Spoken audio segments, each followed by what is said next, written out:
अकोला जिल्ह्यातील बाळापूर तालुक्यातील अळोशी व कळोशी गावाच्या शेतशिवार परिसरात वन्यजीव प्राणी रोही याचा संचार मोठ्या प्रमाणात वाढला आहे। या प्राण्यांमुळे शेतकऱ्यांचं मोठे आर्थिक नुकसान होत असून एका शेतकऱ्याचे 3 महिन्यांच्या मेहनतीनंतर उभे असलेले 3 एकर क्षेत्रातील गहू पीक पूर्णपणे नष्ट झाले आहे। त्यामुळे संबंधित शेतकरी आर्थिक अडचणीत सापडला आहे।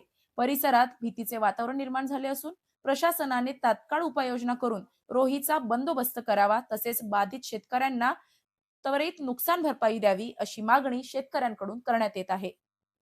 अळूशी कळूशी येथे विठ्ठल तेजा वळकार यांचं 3 एकर शेतात गहू पेरलेला होता। यांच्या शेतातलं रोट्यानं पूर्ण जमीनदोस्त गहू करून टाकला। 3 महिन्याचा गहू टोंगळा होता, जमीनदोस्त करून टाकला रोट्याने। यांनी शासनाने दखल घ्यावी। शेतकऱ्याचं पीक नुकसान झालेलं आहे, ते शासनाने देऊन या जनावराचा विल्हेवाट करावा काहीतरी। या जनावरापासून शेतकऱ्याचं बी नापिकीच मग सत्यानाश नापिकी होते, त्याच्या निसर्ग मारते, त्याच्यात हे जनावरं मारतात। याचं शासनाने दखल घेऊन काही ना काही याच्यावर निर्णय करून शेतकऱ्याला मदत करावी।